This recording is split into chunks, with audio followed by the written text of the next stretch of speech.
Baiklah sobat-sobatnya, inilah merupakan contoh data jumlah pendaftar untuk kebutuhan khusus dan juga kebutuhan umum. Ini per mapel ya, ini jumlahnya berapa untuk yang kebutuhan khusus, kemudian per mapel untuk yang pelamar kebutuhan umum itu jumlahnya berapa. Kemudian di sini juga ada data yaitu jumlah pendaftar untuk pelamar prioritas yang mendaftar pada formasi jabatan tertentu. Ini pelamar prioritas jumlahnya berapa, kebutuhan khusus XTHK2 berapa, kemudian kebutuhan yang guru non-ASN ini jumlah berapa, kebutuhan umum ini adalah berapa. Kemudian juga diketahui jumlah grand totalnya serta jumlah formasi dan juga sisa formasi untuk diperebutkan pelamar umum. Tentunya kalau misalkan kita memiliki data yang seperti ini, yaitu rekapitulasi data jumlah pendaftar kebutuhan khusus dan juga umum per mapelnya, maka kita akan bisa memprediksikan kita lulus atau enggaknya. Kalau misalkan disandingkan dengan jumlah formasi per mapel yang ada di Pemda kita.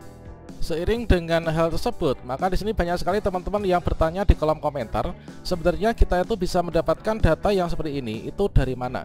Pada video ini kita akan berbagi update informasi terbaru, yaitu di sini setidaknya terdapat dua cara untuk mengetahui jumlah pendaftar P3K Guru 2023. Inilah kita dengan cara mengakses data jumlah saingan formasi jabatan P3K Guru, baik itu yang kebutuhan khusus dan juga kebutuhan umum per mapel dalam instansi. Kira-kira bagaimanakah caranya? Silahkan simak video ini sampai selesai. Namun sebelum kita lanjutkan, perlu saya ingatkan, bagi teman-teman yang mungkin baru saja menemukan channel ini, silakan klik tombol subscribe-nya dan aktifkan notifikasi loncengnya, sehingga nanti jika ada update video terbaru, kalian tidak akan ketinggalan informasi. Baiklah sobat-sobatnya, untuk cara yang pertama, ini adalah teman-teman bisa mendapatkan data pelamar, ini adalah dari Panselda ya. Seperti yang kita ketahui bahwasannya untuk seleksi P3K Guru ataupun juga seleksi CASN, untuk panitia itu dibagi ke dalam beberapa kepanitiaan ya. Ada panitia seleksi nasional atau yang disingkat dengan Panselnas, kemudian ada panitia seleksi daerah atau Panselda. Kalau misalkan di kabupaten itu yang tergabung dalam Panselda, itulah diantaranya ada Dinas Pendidikan, kemudian ada BKPSDM dan juga pihak-pihak yang terkait. Nah, di sini terkait tentang data jumlah pelamar dalam satu instansi, ini kita bisa mendapatkan data pelamarnya itu dari Panselda, teman-teman. Nah, di sini sebagai contohnya, ini adalah sebuah data yang diperoleh dari Panselda juga, teman-teman. Nah, contohnya seperti ini, yaitu untuk jumlah formasi ya. Untuk jumlah formasi, ini adalah misalkan untuk ahli pertama guru agama Hindu ada 10 formasi. Kemudian untuk pelamar prioritas atau P1 ternyata sudah habis. Kemudian kebutuhan khusus ini K2 ini sudah habis. Kemudian kebutuhan khusus guru non ASN ini tinggal ada 2. Kebutuhan umum ini ada 3. Kemudian grand total di sini ada 5 ya. Kemudian sisa formasi untuk kebutuhan umum di sini masih tersisa 8, teman-teman. Dikarenakan untuk agama Hindu itu kebutuhan khusus hanya ada 2, sehingga di sini masih ada 8 formasi ya, sehingga di sini nanti masih akan tetap ada yaitu formasi yang kosong. Nah, dari data yang seperti ini tentunya kita akan bisa memprediksikan kita itu nanti bisa lulus atau enggak ya. Tentunya kita posisikan kita itu posisinya di mana, di kebutuhan khusus ataukah di kebutuhan yang umum, teman-teman. Kemudian juga ada yang Panselda atau daerah yang mengumumkan, yaitu dalam bentuk yang seperti ini, yaitu langsung disajikan ya, yaitu untuk formasi kebutuhan dari seluruh mapelnya, ini jumlahnya formasi berapa, kemudian jumlah pelamar P1 berapa, P2 berapa, P3 berapa, dan juga untuk sisa formasi yang bisa diperebutkan oleh pelamar umum itu jumlahnya berapa. Kemudian juga ada Panselda atau daerah yang mengumumkan datanya adalah per mapel. Misalkan saja di sini untuk pendaftar dengan mata pelajaran bahasa Inggris ya. Nah, bahasa Inggris ini jumlah pendaftarnya banyak banget ya. Kemudian juga di sini diberikan nilainya juga. Kemudian juga diberikan yang memiliki serdik itu siapa saja. Kemudian langsung di ranking ada yang seperti ini. Nah, selanjutnya sekarang pertanyaannya, kalau misalkan kita ini bisa mendapatkan data ini dari data pelamar ya, ini dari Panselda, maka bagaimanakah cara untuk mendapatkannya? Berdasarkan dari teman-teman yang mendapatkan akses data yang seperti ini, maka di sini banyak sekali teman-teman yang menjawab yaitu pertanyaan itu, yaitu cara mendapatkannya itu ada yang dari Panselda atau instansi atau daerah kita atau kabupaten, kota atau provinsi. Itu memang mereka mempublikasikannya, teman, yaitu ada Panselda yang memang mempublikasikannya dari seluruh data pelamar, dari seluruh pelamar per kategori per mapelnya. namun juga ada Pemda yang tidak mengumumkannya ya. Nah ini, jadi cara pertama itu adalah kita bisa mendapatkan data tersebut itu dari Panselda.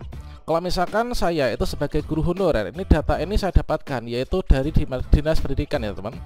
Jadi di sini kita bisa mendapatkan data yang seperti ini bisa dari Dinas Pendidikan. Atau mungkin teman-teman tentunya dari guru honorer itu dalam satu instansi itu kan ada grup WhatsApp-nya kan, atau mungkin juga grup Telegram dalam satu instansi. Tentunya informasi apapun itu akan disampaikan terkadang itu dari Dinas Pendidikan itu tidak menyematkannya pada website resmi instansinya, namun dibagikan melalui share WhatsApp misalkan. Ada juga yang seperti itu. Kemudian ada yang disampaikan melalui website resmi instansinya. Jadi cara untuk mendapatkan data yang seperti ini itulah kita mendapatkannya dari Panselda ya, atau Panitia Seleksi Daerah.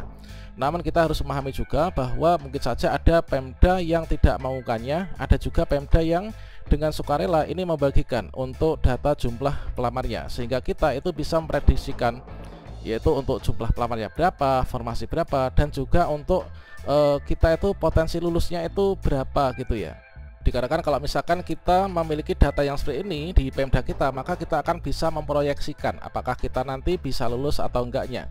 Sebagai contohnya seperti ini, memang untuk seleksi P3K guru itu untuk memprediksi kita lulus atau enggaknya itu cukup sederhana teman.